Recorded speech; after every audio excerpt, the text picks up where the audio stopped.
Roll Tide, everyone, and welcome to Tide TV This Week. I'm Seth Payne, filling in for Roger Hoover, joined by Kira Goldstein. And Kira, with live sports about to return to the Capstone, you can really feel a buzz around campus. Absolutely. It's palpable. I think you can feel everyone's excitement. Absolutely. One of those teams about to return is the Crimson Tide football team, and they wrapped up week 4 of fall camp on Saturday as Alabama held their second scrimmage of the fall. The Crimson Tide scrimmage consisted of about 130 plays inside Bryant-Denny Stadium. After off days on Sunday and Monday, the Tide returned to practice on Tuesday. Alabama practiced on Wednesday and Thursday, and the team will now have a 3-day weekend with Friday, Saturday, and Sunday off as the team transitions to game week. Here's what Coach Saban had to say about the Tide's performance after Saturday's scrimmage. A lot of improvement from the first scrimmage to the second scrimmage, which means that some of the things that you've done in practice have been very effective in helping your players improve. And I think that we certainly did that. I also think that we wanted to make things very game-like today, so even though last week's Saturday practice was sort of game situations, it really was still not a scrimmage. And today, for at least 30-some plays, we played exactly like a game with kicking situations, scores, stops, turnovers, whatever happened, and we had to go adjust and play the next play. And I think that was beneficial to the players as well. College football, there is new top 25 polls from both the Associated Press and the coaches. Starting with the writers' rankings, the Crimson Tide move up a spot to number 2, and now there are 3 SEC teams in the top 5. Georgia and Florida are coming in at 4 and 5. The LSU Tigers give the SEC 4 of the top 6 teams, and Auburn and Texas A&M give the conference 6 teams in the top 10. Tennessee moves up to 15, and we welcome Kentucky to spot 23. Yeah, and headed over to the coaches poll, you're going to see a lot of similarities here. Alabama second again in the coaches poll, but it's going to switch up just a little bit from the AP poll as we've got LSU in 5th, Georgia staying firm at 4, but Florida is 6th with Auburn at 9 and 10. Then the Volunteers are at 17 with those Kentucky Wildcats rounding out the top 20. Yes, that the season is almost here. The Tide start game preparations on Monday and will take on Missouri on Saturday. Everybody is ready for some football, not just SEC football, but more importantly, some Crimson Tide football. As we get ready for the season, we'll continue our previews. This time, we'll take a look at the offense. That's coming up next on Tide TV This Week. Tide TV This Week is presented by the University of Alabama, where legends are made. Ford, for great offers on F-150, see your local Ford dealer. Proud sponsor of the Crimson Tide.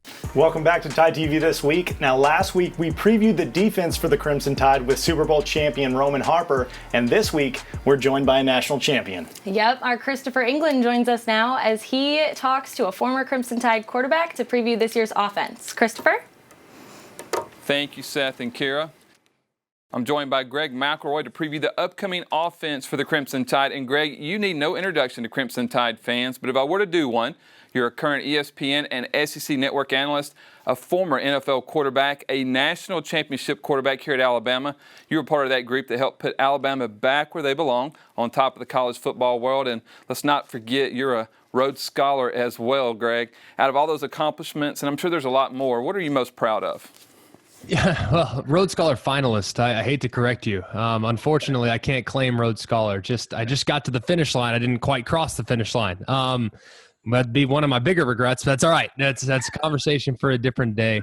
I think what I'm most proud of is that I've tried to be well-rounded. I tried throughout the course of my time at the Capstone and my time since to do a lot of different things. And I think what I'm most proud of too, and what my parents taught me at a young age, is that look, you can't always control the outcome. You can't always control your circumstances, but what you can control is your effort.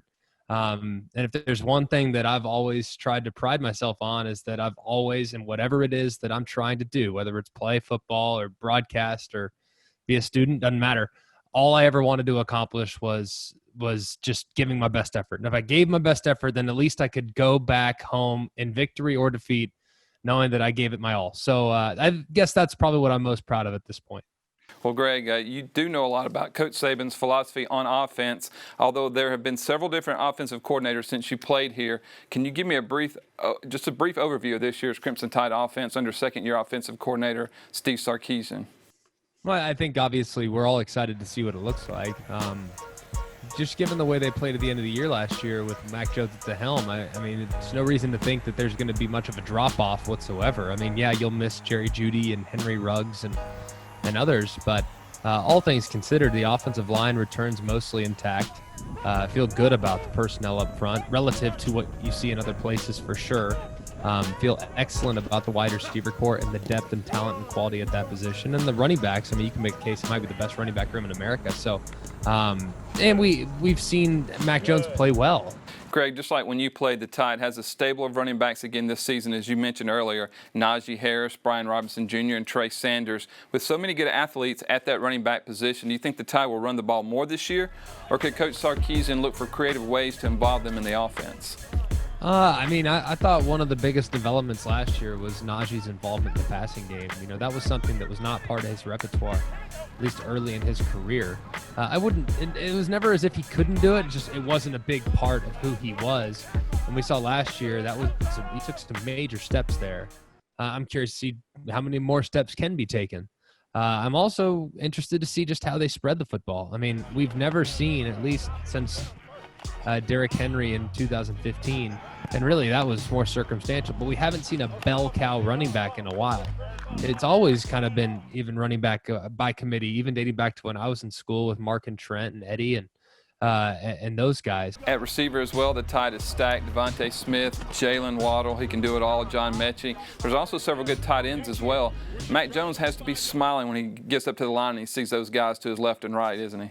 Yeah, I think it just makes it easy on a quarterback. When you have a bunch of different guys that they have to account for, it's huge. And look, don't get me wrong, like I love the guys I played with, but it's amazing just how they are interchangeable pieces now. For instance, like when I was in school, it was Julio at X. He was always going to be at X. He never played anything other than X. You know, that was his position. He's going to be there. You know exactly where Julio's going to be. He's on the weak side of the formation. Then you had Darius Hanks in the slot. Like, he's playing the slot. He can't play outside. Well, could, but wouldn't. He's in the slot. And you have Marquise Mays, just a baller at Z. Like, you knew where those guys were going to be every time we broke the huddle. But now I think what's amazing is, and last year was a great example of that, like, you had guys that were literally doing rock, paper, scissors to see who's going to play in the slot. You know what I mean? Like, they were all so interchangeable, and I think that's been part of the evolution, and it's amazing just how much they put on the receivers' plates. And Greg, just like back when you played, there's a pretty good offensive line this year too. They returned 4 starting linemen from the Citrus Bowl win over the Michigan Wolverines, and Alex Leatherwood, Deontay Brown, Landon Dickerson, and Evan Neal. Could this be one of the top lines in the league? I think it's the top line in the country. I mean, I'm not saying it because we're here. You know, I'm not just because I'm with friends and family. I really mean that.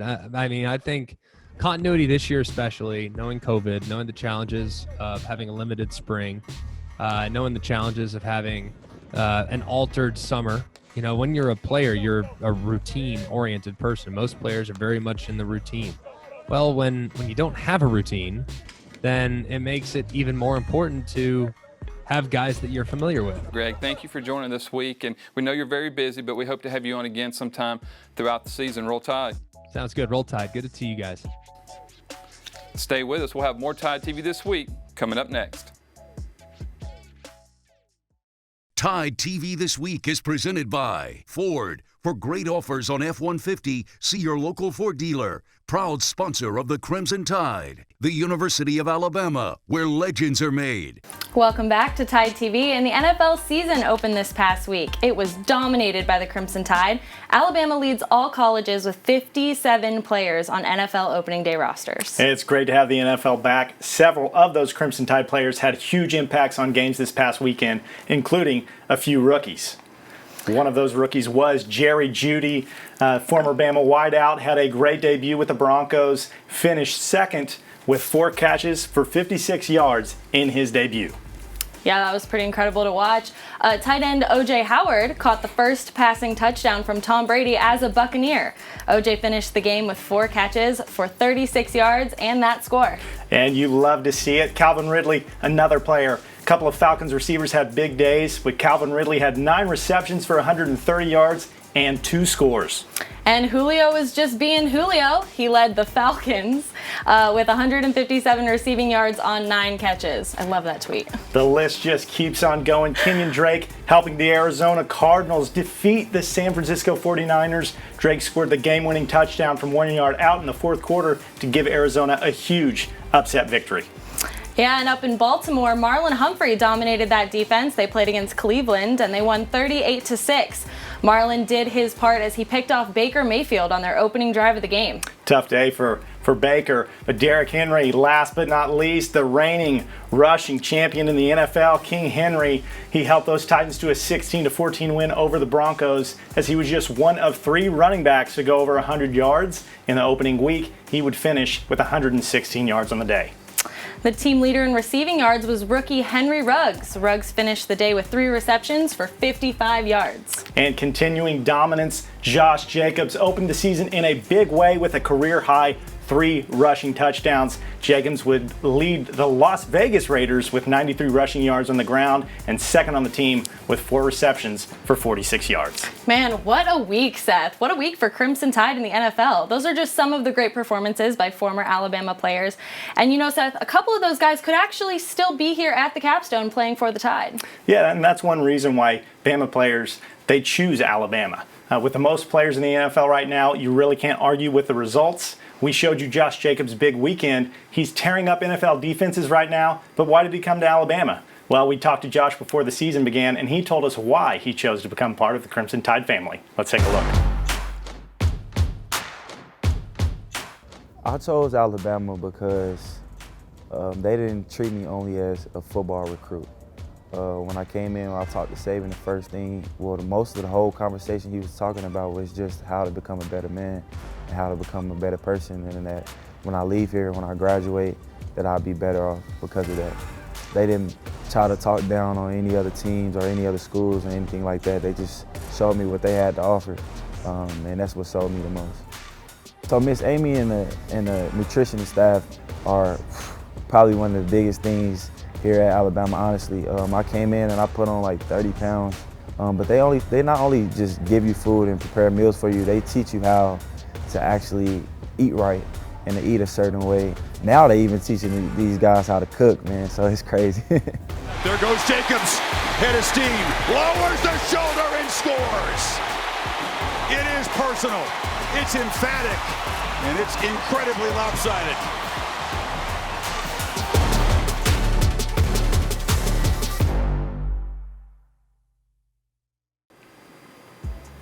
Welcome back. The University of Alabama recently completed an addition to the Mal Moore building that included a new athletic training room. Last week, we showcased the new rehab tools in place to help student athletes recover. This week, we're going to highlight another way the sports medicine department helps athletes recover, this one being hydrotherapy. Let's take a look at episode 3 of our new sports science facility tour featuring hydrotherapy.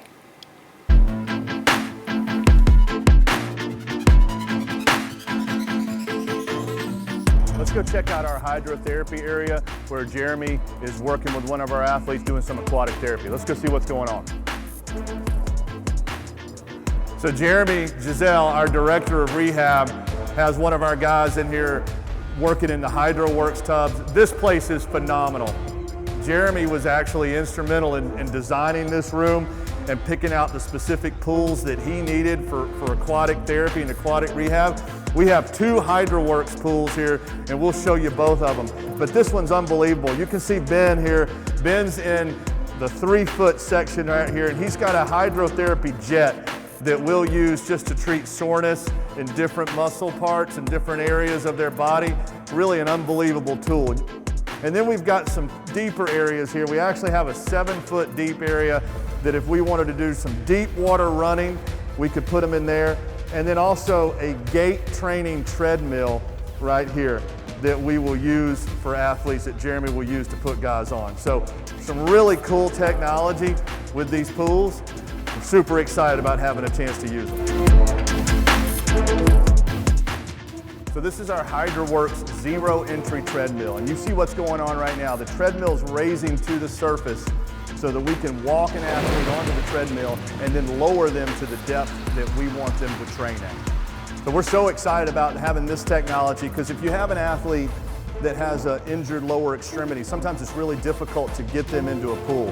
Now with this zero entry treadmill, we can just walk them right onto the platform and again lower them to the depth that we want them to train at. If he did have some type of lower extremity injury, this would be a great way to keep him in shape and rehab the injury without any impact.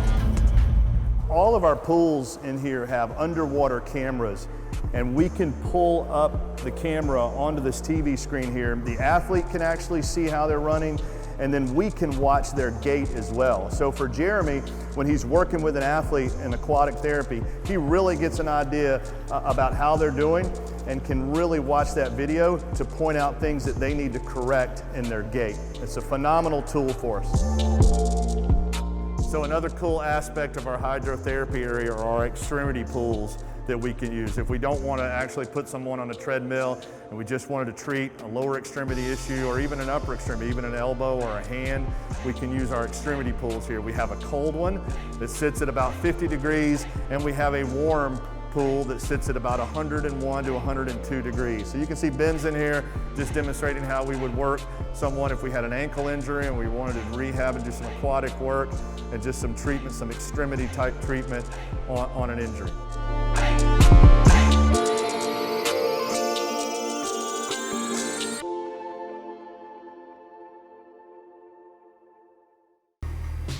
Welcome back to Tide TV This Week.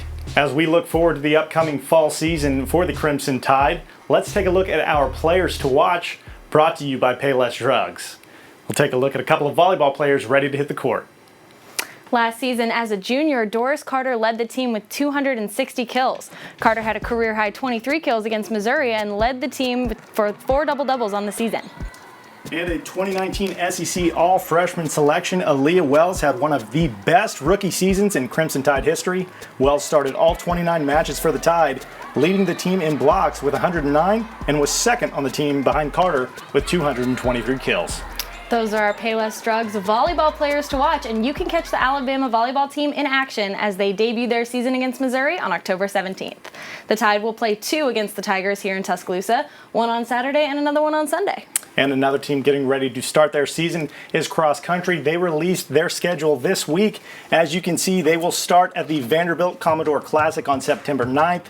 Follow that up at Florida State with the Florida State Invitational on October 2nd. And they'll get a few weeks to prepare for the SEC Championships on October 30th. We've also received a start date for the swimming and diving season. It will begin on October 1st and run through January 25th of 2021. There is no restriction on the number of events for each team, and we should have a schedule for the Crimson Tide soon. Thanks everybody for watching. We hope to see you next week, and roll Tide, everybody. Roll Tide. This has been a presentation from Learfield IMG College.